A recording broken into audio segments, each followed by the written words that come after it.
Have you ever watched someone cook for 9 people without crossing the room once? 5:30 in the morning, Lancaster County. A woman in her 60s stands at a gas stove, one hand on a cast iron skillet, the other reaching behind her without looking. Her fingers find a wooden spoon on its rail, exactly where it has hung for 20 years. She doesn't turn around. She doesn't take a step. That kitchen feeds a family of 9, and it's half the size of a modern American one. The answer isn't the farm or the lack of electricity.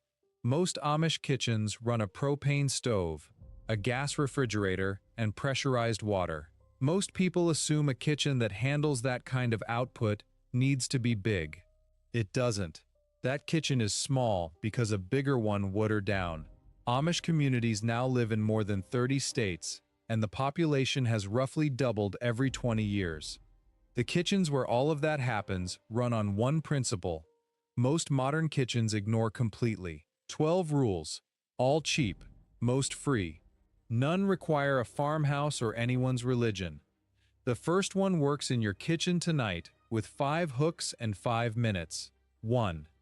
Hang your 5 most used tools within arm's reach of the stove. Look at your stove right now. Where's your spatula? Your wooden spoon? The ladle you reach for 3 nights a week? If the answer involves opening a drawer, digging under a stack, or walking 2 steps to the left, something in that kitchen was arranged for the drawer, not for you. In many Amish kitchens, the 5 or 6 tools that get touched every single meal hang from a simple rail or a row of hooks on the wall beside the stove. Not in a crock on the counter. Not in a drawer underneath. On the wall, visible, each one in the same spot every time, so the cook's hand finds it without the cook's eyes leaving the skillet. Your grandmother probably did this. A wooden spoon on a nail by the range. She didn't call it a system, it was just where the spoon went. And here's the quiet part. This isn't about saving time, it's about saving attention. A cook who never looks away from the pan never burns what's in it. But the rail only works if the counter underneath it is clear. And that brings up number 2. 2. Nothing lives on the counter. Walk into a modern American kitchen and count what sits on the counter right now. The toaster, the coffee maker, the knife block, the paper towel holder, the fruit bowl with 1 brown banana, the mail, a candle nobody lights. Now picture a kitchen in Holmes County, Ohio. The same square footage of counter space, maybe less. And it's bare. Not empty. Bare. Nothing sits on that surface until the cook puts it there to use it. When the task is done, the surface is cleared. Every night, that counter goes back to 0. It sounds severe until you watch what it actually does. A bare counter is a work surface. A cluttered counter is storage pretending to be a work surface, and you end up prepping food on a cutting board balanced on top of the mail. You can start this tonight.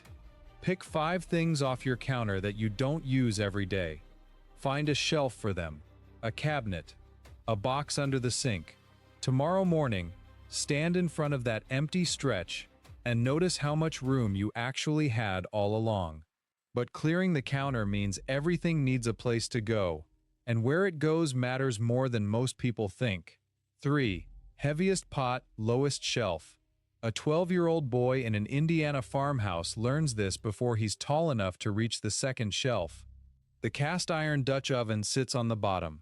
The stock pot sits on the bottom. The big ceramic mixing bowl sits on the bottom. Anything heavy enough that lifting it above your shoulder becomes a chore lives as close to the floor as it can get. Above it, lighter things. Plates, cups, the everyday bowls. Top shelf, the things you use once a season. Your kitchen probably stores the heavy cast iron above the everyday plates, because the cabinet was built to a standard size and nobody rethought the arrangement after moving in. That's not a flaw, that's just inertia. Reverse it. Move the heaviest things down and the lightest things up.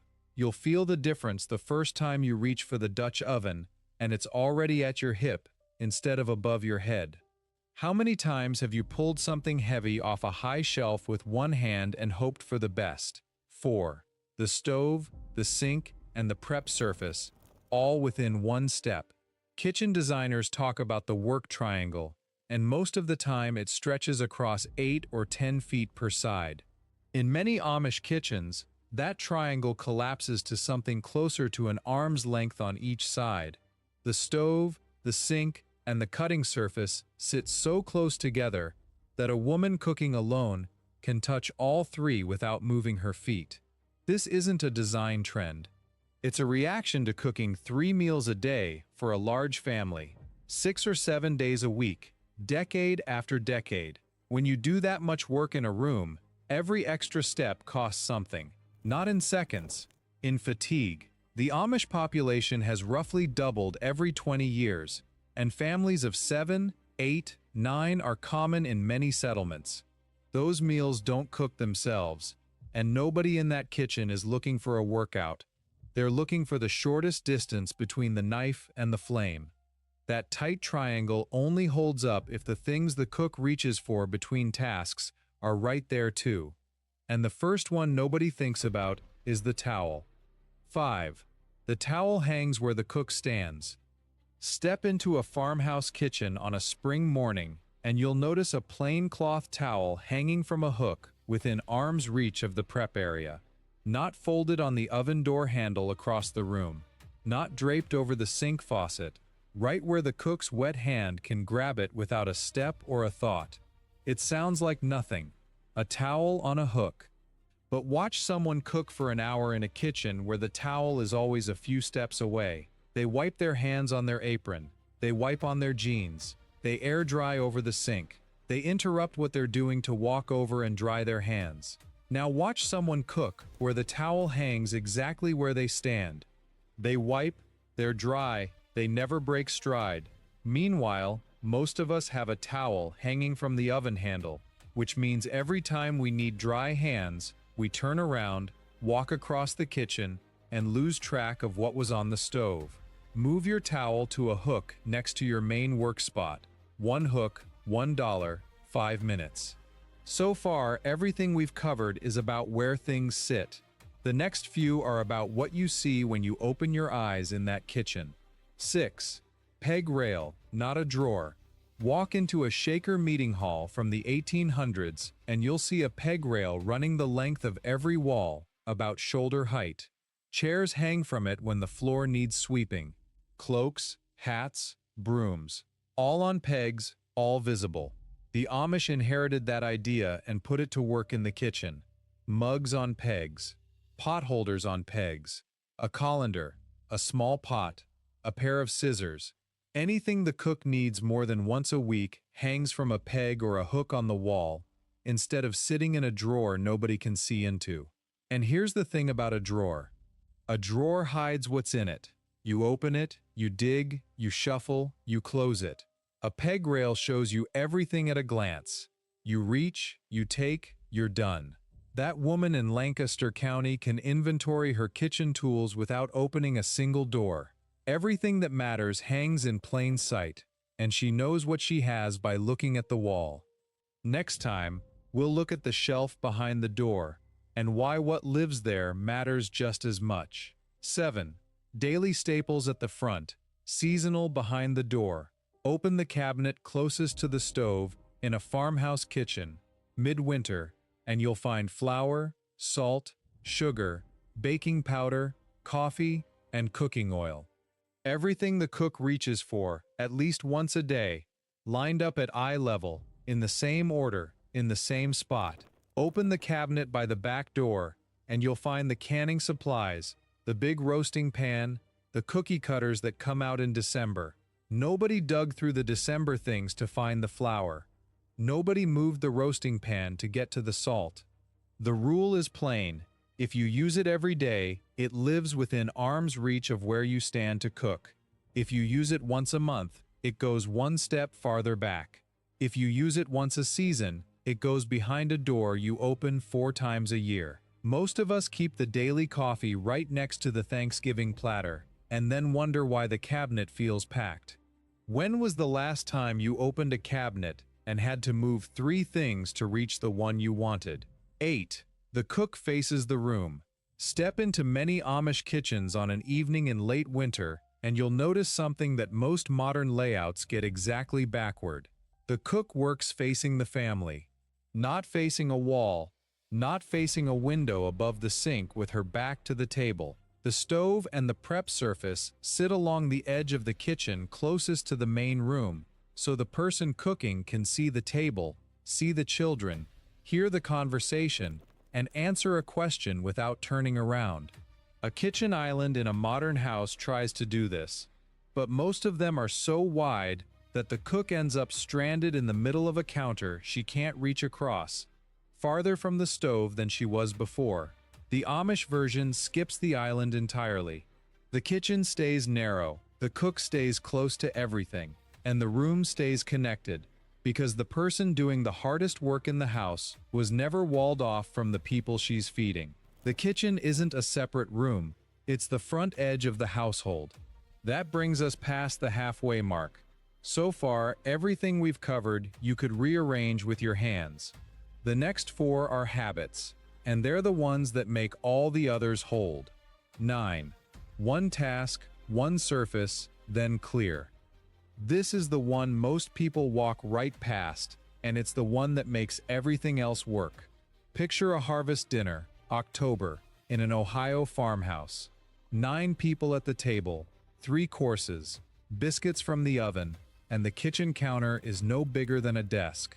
The cook doesn't prep everything and then start cooking. She preps one thing, clears the surface, cooks it, clears again, preps the next. The counter resets between every task like a chalkboard wiped between lessons. Vegetables chopped, swept into the pot, board wiped, surface bare. Dough rolled, biscuits cut, tray in the oven, flour brushed off, surface bare. By the time the last plate reaches the table, the counter looks the same as it did at dawn. No pileup, no chaos, no moment where she runs out of room and starts stacking cutting boards on top of each other. And here's the part that stuck with me. The kitchen doesn't need to be big if nothing stays on the surface longer than the task it belongs to. A 4-foot counter that resets after every step handles more volume than a 10-foot counter buried under the debris of the last 3 things you started and didn't finish. That's not discipline, that's design. The kitchen teaches the habit, because the kitchen doesn't give you another option. You clear or you stop, and nobody in that house stops. 10. Labels out, oldest forward. Open a shelf of home canned goods in a plain household, late February, and every jar faces the same direction. Label out, date visible. The oldest jar sits at the front, the newest sits at the back.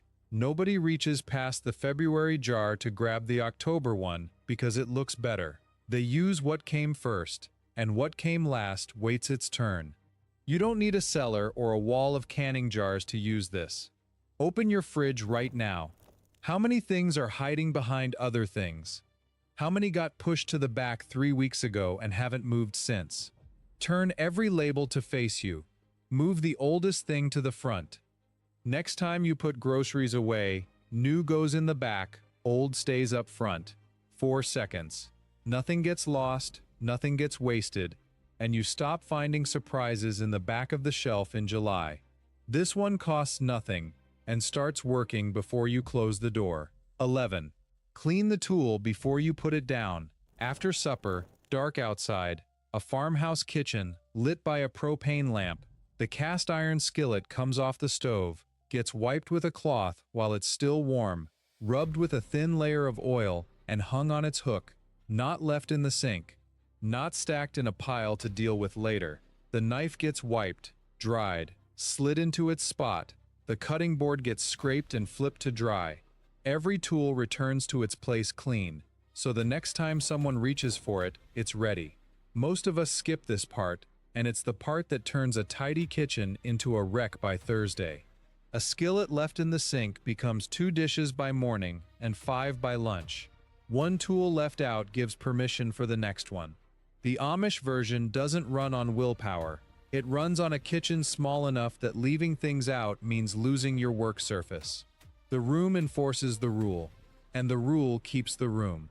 But the tools, the shelves, the clear counter, All of it follows from one decision that was made before the first cabinet went in. 12. Size the kitchen to the cook, not the catalog. Walk through a new American house, and the kitchen is almost always the biggest room. 12-foot island. 6-burner range. Double ovens. 42 inches of counter depth. It photographs well. It appraises well. And the person who cooks in it walks 11,000 steps before dinner hits the table. Because everything is so far apart that making a meal feels like a commute. Now stand in an Amish kitchen, Christmas morning, a family of 9. The room is small enough that the cook can touch the stove, the counter, and the sink without moving her feet. The ceiling is low, the light is warm, the shelves are close. And a meal for 9 comes together the way a song comes together. One motion leading into the next, nothing wasted, nobody rushing, because every single inch of that room was measured from the cook's hand, not from a catalog page. You don't need a farmhouse to use this. You need to stand where you cook and ask one question: can I reach everything I need from right here? If the answer is no, the fix isn't a bigger kitchen. It's moving what matters closer. That's the whole principle, and it fits in any room. She's still there. 530, Lancaster County, a kitchen half the size of yours. Cast iron on the flame, a wooden spoon on its rail, a counter with nothing on it but the one thing she's making right now. 12 rules, and not one required a purchase. The pattern underneath all of them is the same. Hang what you reach for, store what you don't. Keep the surface bare, put the heaviest thing on the lowest shelf. Measure the kitchen from the person standing in it, not from the wall. Nobody in that house calls it a philosophy. They call it Tuesday. You don't need a farmhouse, a gas stove, or anyone's religion. You don't need all 12. Pick one. The hooks by the stove, the cleared counter, the heavy pot moved down. Start tonight. What's the one thing in your kitchen that lives in the same spot it's always lived? The one your hand finds without looking. Tell me in the comments. I read every one. If one of these rules made you think of a kitchen you grew up in, send this video to the person who ran it. And if this was worth your time, the like button tells me to make more like these. Next time, we're going inside an Amish pantry in October, the week everything gets put up for winter. If you want that one to find you, subscribe. 530. The skillet is hot. Her hand reaches back, and the spoon is where it was yesterday, and the day before, and every morning for 20 years. Not because she memorized it, because somebody built the kitchen around where her hand goes.